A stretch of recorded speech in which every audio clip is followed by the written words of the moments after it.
Welcome to the Arrington Gavin Show. Real talk, big opinions, and fearless conversations. From the front lines of politics to the latest in pop culture. From breaking sports headlines to the stories that move the world. Nothing's off limits, and nobody's holding back. Arrington Gavin is here to break it down, build it up, and keep it all the way real. So turn it up, lean in, and let's get into it. This is the Arrington Gavin Show.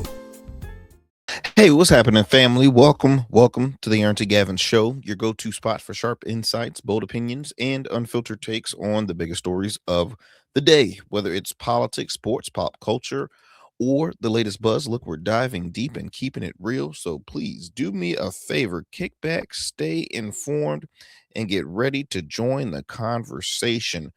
On today's conversations, we're gonna, well, in real time, we've it's been all over the news.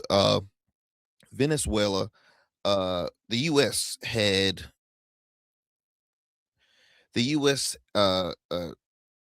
Strikes Venezuela and captures the president of Venezuela, President Nicolas Maduro, and his wife, and they currently have been flown. At least I know the president has been flown out of the country, and he is currently in a facility somewhere in New York. We're going to talk a little more about that, but I'm actually going to start doing.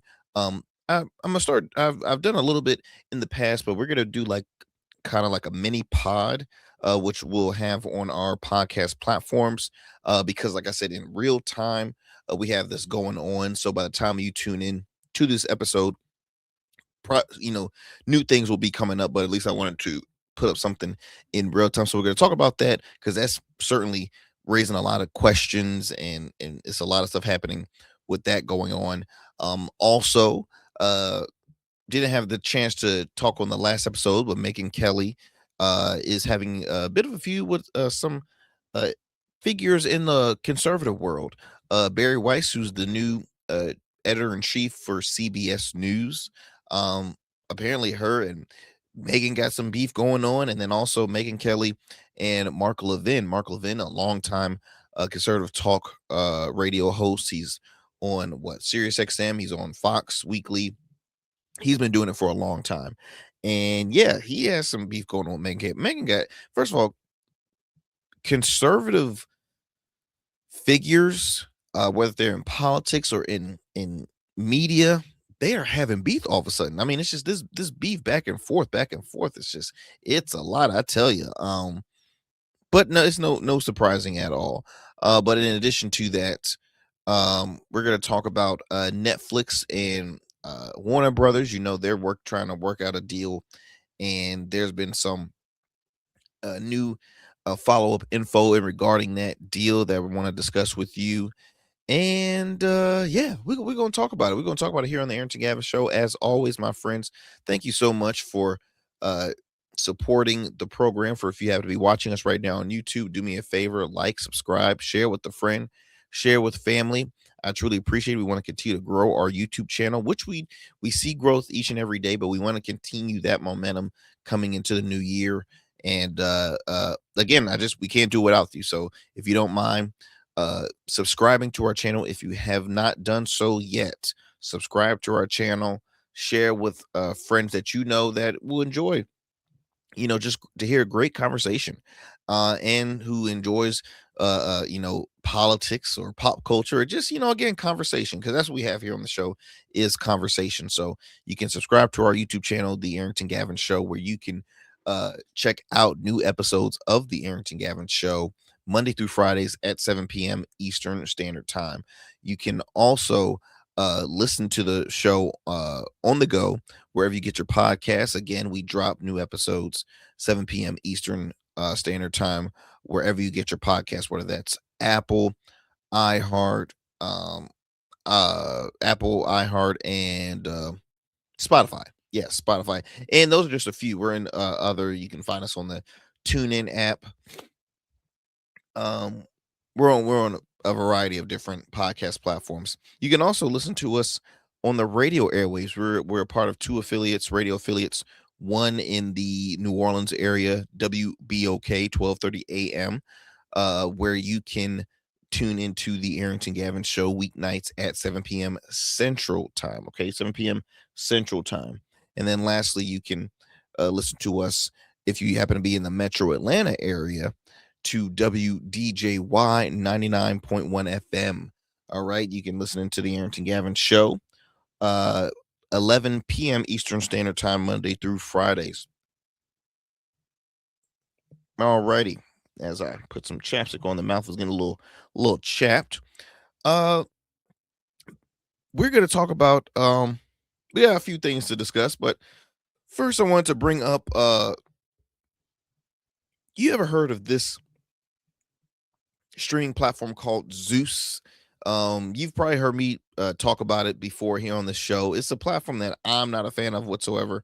It is uh a platform that showcases ratchet, trashy reality TV shows. Okay.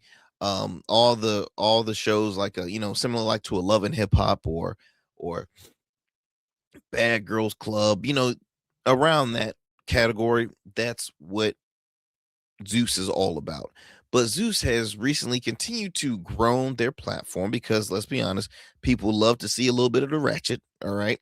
But they've have expanded not just there, but doing films. They recently had uh partnered with Jonathan Majors for a it was a film called was it Magazine or something? I forgot the name of it, but it was Jonathan Majors played like a bodybuilder. And that was like his first film since all the backlash he had faced from a previous relationship that caused him to lose a lot of work. And so you have them working with him on that. And now Zeus recently had shared a trailer of a docu-series that they're doing starring Justin and Christian Combs, the sons of Sean Diddy Combs.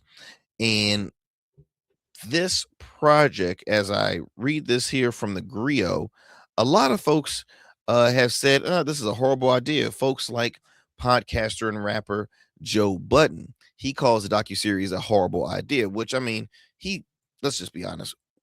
We all think it's a horrible idea.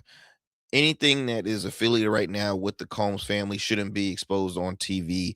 We've already seen, the Diddy doc, which really made it worse for Diddy, if and really not too good for his sons, at least one of them. If you haven't watched the docu series, then you'll know why I'm saying that.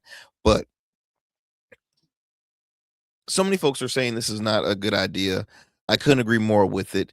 I guess the question I want to bring up to you all is, do you see this as an opportunity for Diddy's sons to somewhat lighten the load on the Combs name? Because it's not gonna save their father from a whirlwind of hell. Because I mean, look, Diddy's career is over. His money probably is not going anywhere because he has it where he's gonna continue to get royalties regardless. But his career is done. Ain't no albums, ain't no kind of don't try and create a new line of liquor or a clothing line or a new record label. I truly think that is long gone. What he can only do now is just live his life out of the public eye, continue making his money. And I mean, I think it's even put a hindrance on his kids because he has, I think, what, five or six. And you know nepo babies will always say, "Well, look, I'm the son of this person, or I'm the daughter of this," and it's like, "Oh, dope." But if they say that, it's like, "Oh, yeah, maybe. I'm sorry, but this is not the place for you right now." I mean, seriously, it's not going to help out. It's going to affect the whole family. Um, but to let me explain just a little more about this docu series. Says here that says here that I don't even know what the show is going to be called. Just says here, and I'm reading this article off of the Grio. By the way, this is uh written by Janae Bolden. And it says here that a trailer for the project was released earlier during the week, which featured the two young men sitting side by side as they watch the television screen flash series of negative headlines about their father. Now, the short clip ends with Justin receiving a collected call from Fort Dix, the federal prison where their father is currently serving his sentence. Now, I will say this: if y'all haven't watched the Diddy documentary, in that documentary, Diddy had cameras always on him. He had his own personal camera crew on him at all times. So it's like for him, either he knew he was gonna go to jail or knew he was gonna be innocent and be free.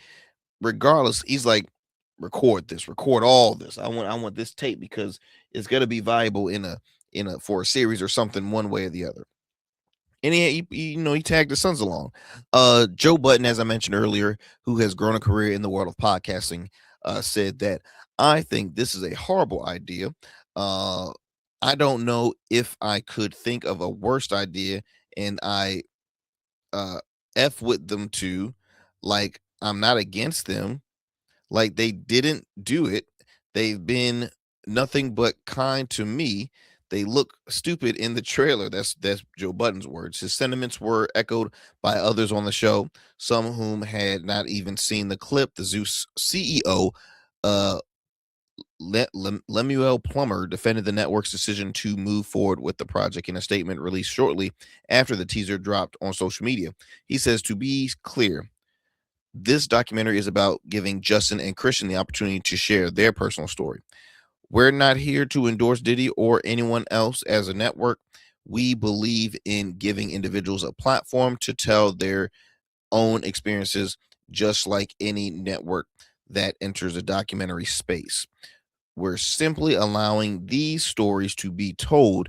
And that's the essence of what we're doing here. Thanks for understanding and for letting us bring the narrative to light." Now, here's the thing, y'all.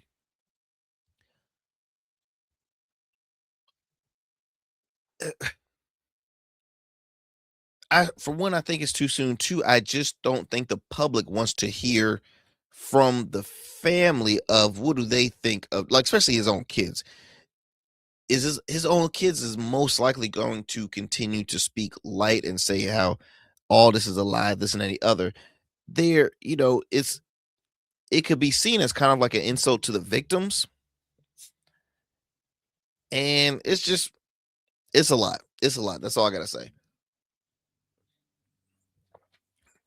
But smart on Zeus's part because hey, controversy sells, and their whole network was built on controversy.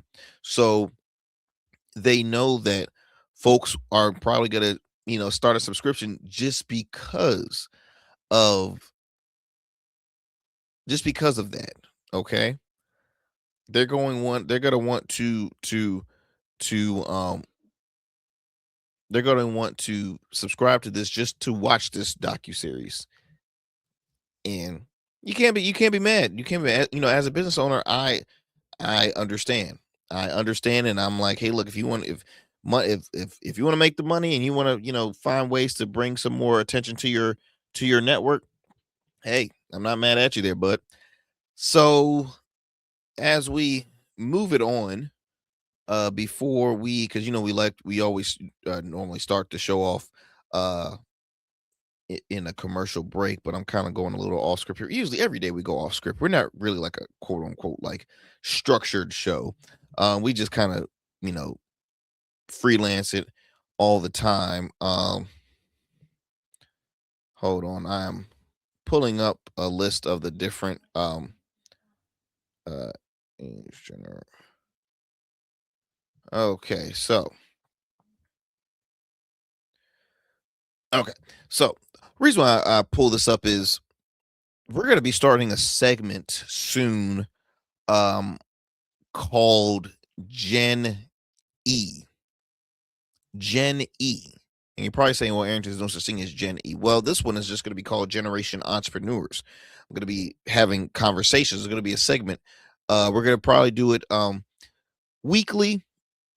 We're going to do it weekly here on the show where I interview young entrepreneurs. Something that I'm very passionate about is entrepreneurship. I've spoken about on the show before. Entrepreneurship, we're moving towards an entrepreneurship age, meaning a lot of folks are not sticking with a 9 to 5 forever. They might have years experience in it, but they're going to eventually leave and start their business of their own. Most folks are wanting to work for themselves. Older folks would like to, but they usually are like, I'm kind of far behind that now. Younger people, millennials, Gen Z, they're saying, no, I want to do it now before it's too late. So I want to pursue working for myself. So I'm going to be having interviews with young entrepreneurs, just their journeys, their what got them doing what they're doing, what's the difficulties, what advice can they give to other folks that want to invest in themselves. It's important, y'all, regardless of your age. And it's not just going to be young entrepreneurs, it's going to be entrepreneurs that are new into the business, but young entrepreneurs is very inspiring to see, for people, because okay, we could learn from young people. Now I consider myself still young, but I learn from young people. I learn from older people. You continue being a student. It doesn't hurt being a student. But I wanted to give you the different generations real quick, because there's a story I want to share with you all. You have baby boomers, which is born between 1946 to 1964. So you got the baby boomers, you got Gen X, which Gen X is 1965 to 1980. Then you have millennials, which is 1981 to 1996. All right. Then you have Gen Z, which is 97 to 2012. And then you have Gen Alpha, which is 2013 to 2024, 2025. They're considering those two last 2 years as a part of the Gen Alpha. So just to kind of, and then you have, wait, hold on. And then starting 2025 is Generation Beta. Generation Beta. Okay. So yeah, so what we're going to do, let's go ahead and, because we're about 17 minutes past the hour. We're about to go on 18 minutes past the hour. Let's go ahead and take a commercial break. And when we come back, we'll have more here on the Arrington Gavin Show. Do not go anywhere, my friends. You're listening to the Arrington Gavin Show. Every man has a story to tell. Your ambitions, your achievements, your legacy. Your suit should reflect that story, crafted precisely, designed for impact, and tailored exclusively for you. We work with only the finest fabrics, luxurious wools, silk, linen, and blends from world-renowned mills in Italy, the UK, and India. These fabrics are the foundation of custom suits that exude elegance and stand the test of time. But a suit isn't just about fabric, it's about fit, and it's about confidence, and it all starts with you. When you work with me, you'll receive a personalized consultation, whether in person or over Zoom.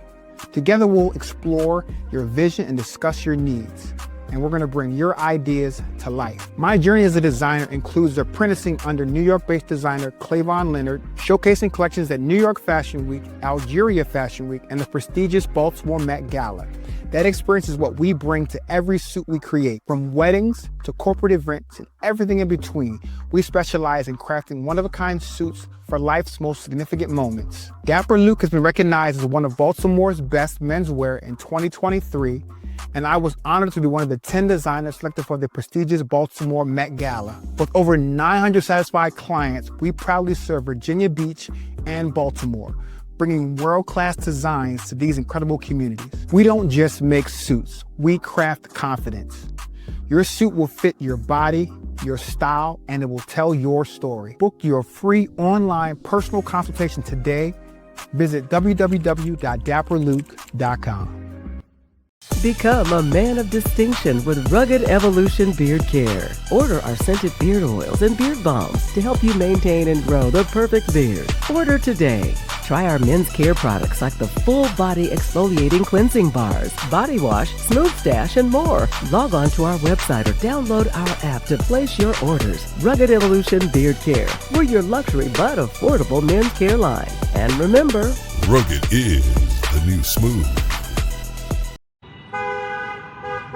What's up, y'all? Welcome to And we still in traffic. I don't look familiar, do I?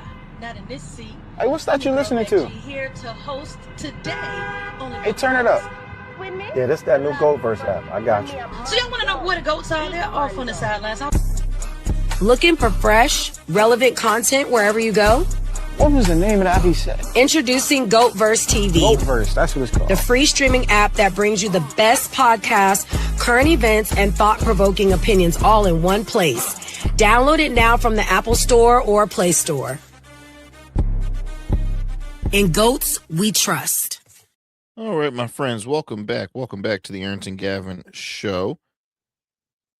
Welcome back to the Arrington Gavin Show. I'm your guy, Arrington Gavin. All right, so last time we spoke before we went to break, I was explaining the different age generations, because I still get people ask me, okay, what is Gen X? What is millennial? What is this? What is it? What is it? So I explained that beforehand.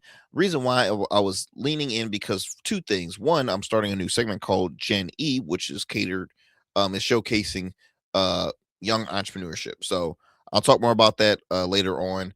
But there is a story on New York Post talks about Gen Z women are choosing older men over guys their own age, and it's not because they're sugar daddies. Okay, so let me read you this article here. Now, remember, Gen Z is 1997 to 2012. So if you were born in those years, then that considers you Gen Z. So Gen Z is the oldest Gen Z is like 27, 28 years old. And so saying that they're pushing towards older men. So according to reported dating trends and a flurry of TikTok chatter, Gen Z is warming to the idea that age is just a number, at least when the vibes are right. One person said, totally get why Chelsea was with Rick and chose him over Saxon. An 18-year-old named Olivia said in an interview with The Independent, raving about the unlikely couple featured in an April 6th finale of HBO's hit series White Lotus. Saxon is such a F-boy. I don't know what that means. Rick was concerned with bigger things, and Chelsea believes they were soulmates. The age gap didn't matter to her, and I totally get that. So are they saying that Gen Z boys are just not forward thinking or have plans, and so people that, if they go to older men are already established and they have a plan? Is that why? It says Rick, a moody middle-aged man played by 53-year-old Walton Goggins, somehow beat out a hot young hippo portrayed by Patrick oh Lord, how do you pronounce this? Schwarzenegger. Jeez, I was trying to get that. Schwarzenegger, who's 31, for Gen Z's affection.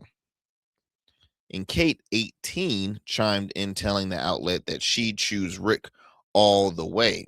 She'll choose it. So an 18-year-old is saying she would choose a 53-year-old all the way. That's weird. That is really, really, really weird, because here's the funny thing, y'all. We did at the time, if you showed any signs of gray, oh my gosh, it was the end of the world. And I'll just be honest, I think most men and women, they don't want to show grays because it makes them look older. They don't want to look older. They want to look as young as they can for as long as they can. Now we're in an era where they're saying, "Oh, embrace the grays, show off those grays. Grays are sexy now. We like a little grays." And so, in a sense, why hasn't because I know most folks that's still gonna continue to color and dye their beards or dye their hair. So why not just flat out say, no, I'm done with it because it's cool now. Like when did this trend automatically start? Because shouldn't each generation shouldn't all people want to be with somebody that has a plan that is you know all about progressing and not like regressing? You know what I mean? Because look, you got Bill Belichick. Bill Belichick is dating a very young thing. Okay. And it's quite gross because Bill Belichick is 72, 73 years old. His girlfriend is mid 20s and looks like she could easily be his granddaughter. Likewise, the White House press secretary, Caroline Levitt, she is married, her and her husband expecting their second child. She's 28 and he's what, 60, 61. Um, it's a bit weird. It's a bit weird. It's a bit creepy. Now it is kind of backwards because, for example, you have somebody like Cher, the singer Cher. Cher is 74. Let me see here. How old is Cher? Cher is, excuse me, she's 79. Damn. She's 79. And her partner or boyfriend, I don't think they're engaged, but she has been dating oh man, I'm trying to find it. Give me a second, y'all. She has been dating a wow, can I find it? Jeez Louise.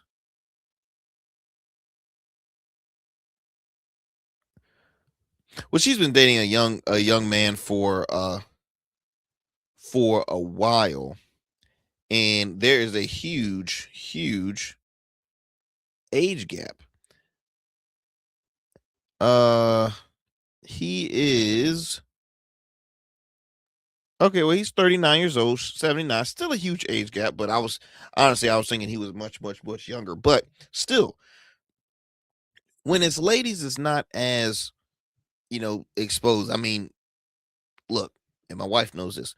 I have the biggest crush on Jennifer Lopez. Jennifer Lopez is almost 60. She looks phenomenal. Again, huge age gap, but she is gorgeous. So it's an interesting thing because there's probably mothers that's like, oh my gosh, how could you be with that older woman? Just like there's fathers like, how could you be? But I think it's just a little more on the creepier side. Just I don't know, and maybe I might need some help. Somebody can help me explain this. But going back to this story here, did like women are especially Gen Z women are choosing older men. And all I can say is Gen Z men, y'all need to get y'all ish together. Y'all need to get y'all ish together, get y'all life together, or at least have some more maturity. Cause I don't know if this like, do y'all like to party? Like what is it? What is it? Because not all of y'all can just be, hey, I just want to party, I just want to, do whatever. I just want to live like. And then on top of that, too, you have a generation. I think Gen Z generation is getting married at a far later age. A lot of Gen Z is not choosing to have children.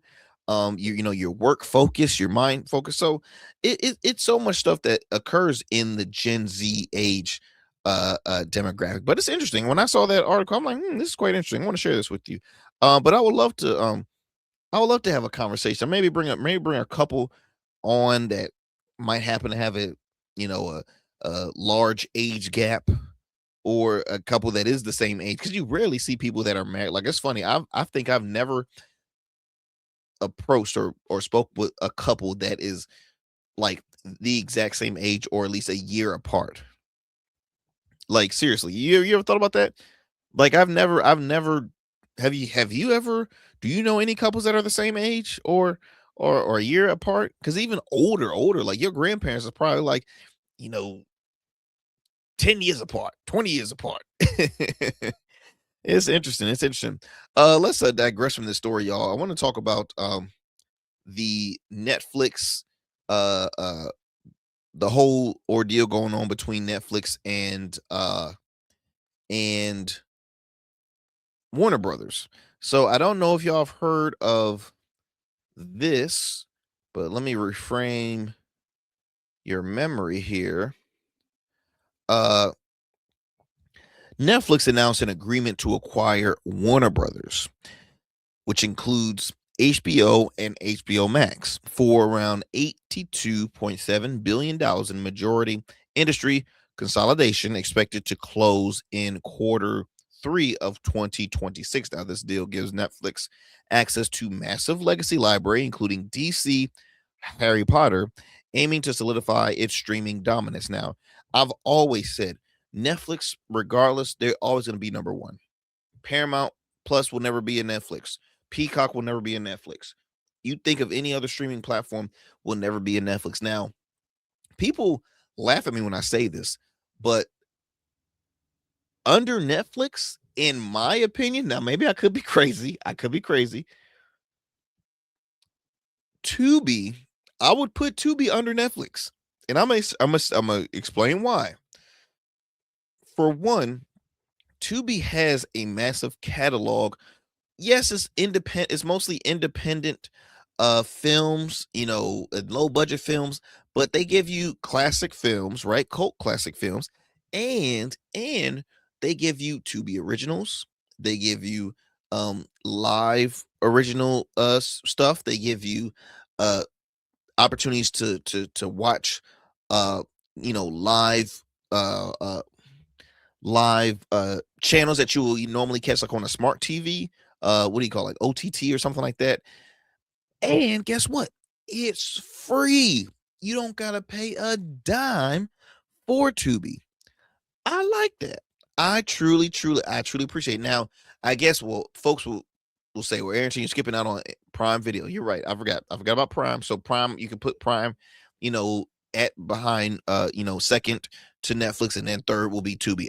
Tubi really is people underestimate Tubi, in my opinion. I've always been a Tubi fan. I can watch some oldies, I can watch this, I can watch that. Tubi has always been a platform that I've enjoyed. And did I mention that was free 99? But going back to this though, so here's some keys about this deal that makes it so interesting. So obviously the deal is valued, I told you, at the price encompassing Warner Brothers Studios Television and HBO Max. Now, Netflix aims to cement its position in the streaming wars to gain a vast of century-old content catalog, reducing hit rate risk and improving negotiation power with advertisers. Now, recently, Netflix has just acquired a large catalog, really all of the catalog of WWE, WWE pay-per-views, WWE, just their whole catalog. The catalog that was at first all on Peacock, but they're no longer on Peacock, and now they're on Netflix. I love it. I love it. I love it. I love it. I love it. My wife can let you know I can still binge watch, wrestling, mostly the wrestling that I grew up watching. So like the Attitude Era, early 2000s, late 90s, mid 2000s, mid 2000s wrestling. And so I've checked it out. I've checked it out many times here. Also, the one thing that I thought was interesting, and I put the article for those who are watching right now, was like Netflix wants to keep movies in theaters for just 17 days after it buys Warner Brothers. Now, if you think about it, 17 days is well, for one, it's less than a month. So 17 days is what, like a little over 2 weeks. There's most time there's 30, there's normally what 4 weeks in a year. I mean, excuse me, 4 weeks in a month. Or a little less than I don't do the math. Anyway, 30 days. There's 30 days, a little more than 4 weeks in a month. And